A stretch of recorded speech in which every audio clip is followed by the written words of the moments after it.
Today is the 3rd of January 2022, and you are sitting here with a nice friend of yours. The Christmas bear. Yeah, Christmas bear. We have a year behind us that has been very interesting. Yeah. So I think it would be in place to walk us through the year and your aspirations for that year. What actually did you have? What kind of goals did you have for 2021? Yes, I actually just came to think about that as I was filling in my year-end review for my coach, David Tilbury Davis, and so I did have some time to reflect over what my goals before this season actually were, and they were actually mainly performance oriented. There were goals like, I'm going to run a legit 1 hour 10 minutes in a 70.3 run. I'm gonna push 350-360 watts in a 70.3, push at least 320 watts in an Ironman, swim below 50 minutes or around 50 minutes in my Ironman swims, and run 2 hours 45 minutes on a legit course in an Ironman. The only kind of placement goal that I had was to qualify for Hawaii, for Kona, or the Ironman World Championship, which, I mean, due to the current qualification system, that means you almost always need to be on the podium at least. So one can say that was a goal as well, that I had to at least be on the podium in a professional race. So how did you achieve around these goals? Yeah, I mean, I achieved most of them, I would say. I did run a legit 1 hour 10 minutes in Dubai 70.3. The course was a little bit short, but according to my clock I had like 1 hour 10 pace exactly, so that counts. Officially it was a 109. And bike power in a 7.3, I didn't push 350, 360 in a 7.3. I'm not too disappointed in myself for that, because I feel like, that should be kind of easy for me to do if I want to. I mean, I only raced one 70.3, and the course and the dynamics of the race weren't, it wasn't the smartest decision to do to push, big power on that race. Ironman wise, I did, exceed 320 watts big time. So I pushed 333 in Austria, 327 in South Africa. My normalized in Austria was almost 350 watts, 348 watts, and normalized in South Africa was 336. So bike wise, I feel like it's been going really well, and taking down 3 bike race records out of 3 Ironman races, so that's kind of a decent pedigree, I think. On the Ironman run side, it's almost like that I made it. I mean, it would have been in Austria. My official time was 2:44 something. But it was a little bit short actually, so it would have been on a legit course. It would have been a 2:46, so that's almost, but I cannot really count it. So, but it's very, very close, and it was off an extremely hard bike as well. On the swim side, I swam 49:50, 49:30, and 49:50 something. So I mean, like 3 stable Ironman swims at just sub 50 minutes, which was my goal. So I'm super happy about that. I mean, there's still room for improvement on the swim, but I set out what I wanted to do, and I got the World Championship qualification also. So definitely like a pass on those goals. So let's walk through the different competitions of the year then. First one was Ironman Dubai, Ironman 70.3 Dubai. Yeah, super fun race. I would love to go back there. Amazing setting. Yeah, I didn't plan on doing this race, but as they announced that there was going to be a pro field, I was like, this may be the only chance to race in 2021, who knows. So I was like, I had only done Ironman training leading into the race, basically all the way until 1 month. I did some priming sessions. I was screamingly fit at that time. I'd spent a lot of time at Placid Resort training, extremely good. And, all the Ironman training just translated super well to 70.3 as well. So it was a really good race. I had a good day. Very satisfied with my run. 3rd place. Amazing finish too. With the sprint finish was really epic. So super happy with that. First podium, first professional pro podium. Yeah. And you gave us on the side a nice show as well. We were excited. Yeah, I think so. I had a good day with Truls. Okay, the next race was actually your A race for the season. Yeah. But didn't come out as planned. No. Really. No. So tell us a little bit about Tulsa. Yeah, I was super excited before Tulsa. I invested so much into that race. I was full of confidence from Dubai. I knew that I had done all the Ironman training, and I felt I was in extremely good shape before the race. It all started out really well. Had a good swim, just sub 50 minutes. Came out of the water in a big pack, but it was super fiery. Everyone was riding insanely hard and I would say stupid also in the beginning. This was like my first real professional race in a very, very long time after Dubai or in an Ironman, and I made some mistakes. I cannot really remember what they were actually, but I got 2 blue cards on the day, and I decided to DNF. I was filled with such an empty feeling after that race, because I felt really good on the swim. I felt good on the bike. There's I learned a lot from that you need to take into the race dynamics. Before that race I was very sort of like, I'm going to stick to my numbers, do this and that, but I realized, you cannot really have a plan, such a plan when you're racing in the professional field, especially when it's a high profile race with a lot of super world class athletes in it. Then you need to address things a little bit differently and prepare for that. And it was a learning experience, and it was a really sad day.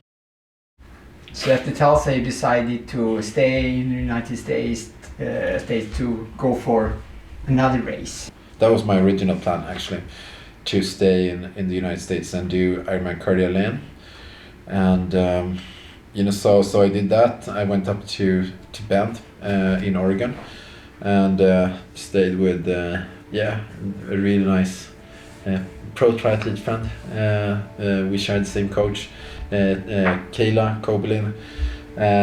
So we had a really nice time there, but I got sick before Ironman Cardiac, and couldn't start in that race, unfortunately.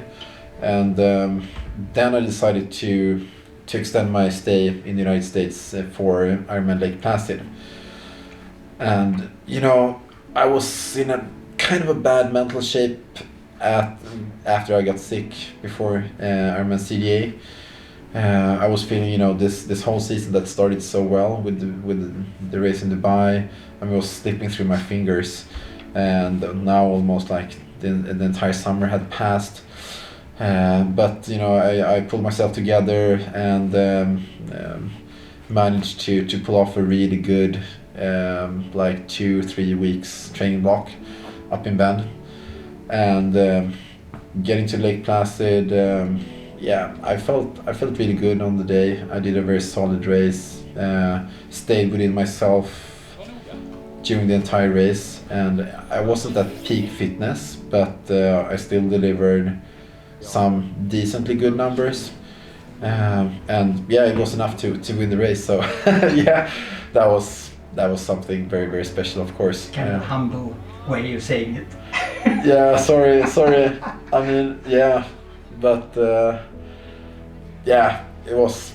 I mean, it was still the peak point of the season for sure. Even though I came to do a better performance, but you know, yeah, being crowned Ironman champion is, yeah, you cannot compete to that. It's like, yeah, it was amazing, and wow, yeah, still gets me goosebumps. Yes. Han ser glad, han såg det, han log där. He even smiled to the audience, the public. Kom nu! Åh, glad han är! Ja! Äntligen! Ja! Nu ska han win! Ja! Han tar banrekordet! Kom igen nu! Ja!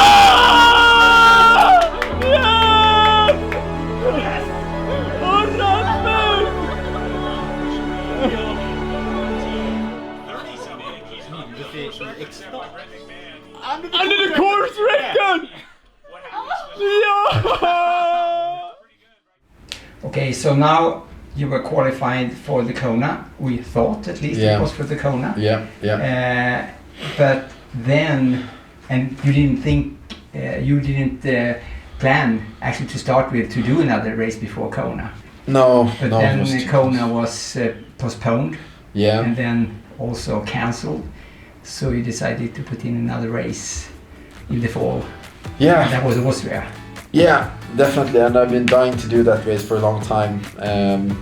Mainly my apparel sponsor, SkinFit, they're Austrian, and they really vouch for that race, and I've heard so much positive things about it also. So it was quite easy actually to refocus after the postponement of Hawaii to do Austria. I felt really excited for that. And you know, after I got back home to Sweden, I did take like 2 weeks really easy, and when I started training again, I really started to feel like, you know, I was mentally in a very good place again. My body started to absorb the training extremely well, and in like 2 weeks I got extremely fit, and so I knew that I went into Austria in a very good shape. And you know, I had the confidence from the win in Lake Placid that only like a win can get you.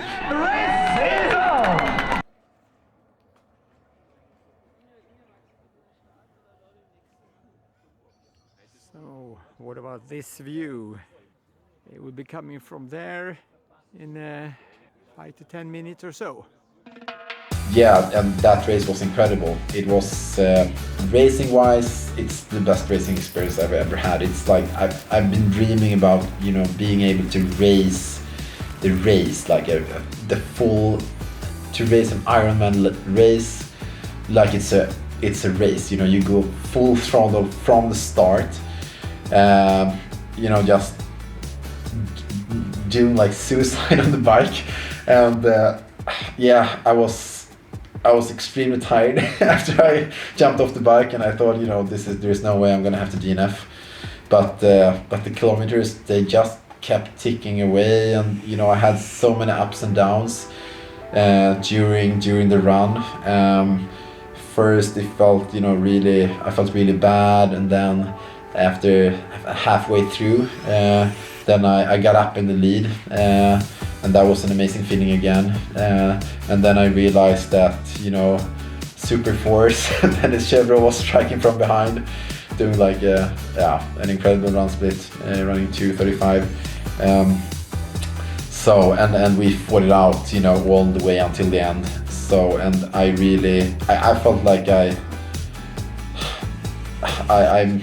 the mental battle I had during that day, I mean, it was like pure suffering for 8 hours, 8 straight hours, and the last, you know, 3 hours of those 8 hours were like, yeah, very, very, very, very much big suffering. So I'm really proud of myself for being able to push so hard for so long, and it was the greatest performance of the year for sure. Okay, then we made the second journey for the year, which I was a part of, where there were no finish at all. Yeah. The first one was in Tulsa, and now you decided to make because we thought no more race before St. George, so do another one, and we decided to go for California. Yes, yeah, several reasons to go to California. I felt that, you know, my mental capital was a little bit low, so I knew that I didn't have too many weeks of really, you know, hard and focused training in me. Not so good actually. But I was still very, very fit. So I decided to, you know, just recover from Austria and then do another 3 weeks of preparation and then, you know, do the race and then after that off season. Tailor-made. So that was a good plan, and I was also, you know, of course, super excited to race Jan and to race Gustav. So yeah, that was also like kind of a big reason to travel all the way to California. And yeah, I mean, I felt really good before California.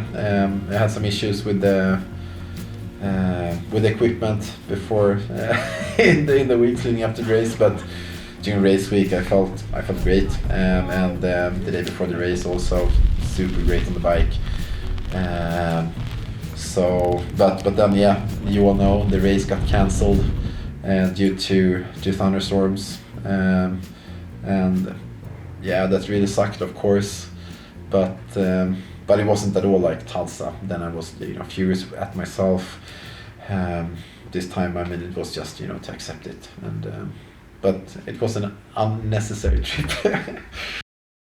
And then we have the season final at another of the favorite spots of both of us. Yeah. Incredible experiences from there, 2018, and unfortunately I couldn't go with you this time. But you went to South Africa. Yeah, so great to be back in South Africa. It was so really great to get back there, and yeah, a little bit of I felt, I mean, decently good. I mean, shape-wise it was good, but I started at this point I started to feel, you know, it's been a very, very long season, and it's starting to take its toll, and I was the final, you know, big sessions before the race, I felt like not that excited for it, so I tried to accept that feeling that I had, and because I was also like a little bit afraid because I suffered so much in Austria, so I wanted to postpone the punishment, so I wanted to or the suffering during the race, so I wanted to be a little bit more reserved on the bike in South Africa, and then, you know, try and do a better run. It didn't really go like that. The bike did end up really hard, but it was fun. It's always fun to push hard on the bike. But yeah, overall it was a very good performance. Yeah, a new bike race record, and like a 4 minute per kilometer run off a really hard bike on a very hard day. So and it was, yeah, it was super exciting to race Sebby Kinley. You know, he's been one of my main idols in the sport since I started. So, you know, being able to race him was enormously fun, and I got to spend some time with them, and him and Maurice also. a good friend. So yeah, I mean, it ended up being an amazing season finale in South Africa, and I couldn't be more happy with the season. So yeah, that's 21 wrapped up, and now we're looking forward to 2022. So Okay. far, I think, it looks really good training wise. Yeah, new goals are formed. We're Yeah. not We'll displaying them. we'll share them in the later video. Yeah. So you all know what we are aiming for. But it's a lot of fun stuff. Yeah, it's Yeah. always fun. Yeah, this life Lots of is- new equipment. Yeah, that's always Yeah. great. Yeah, Yeah. I promise you that. All right.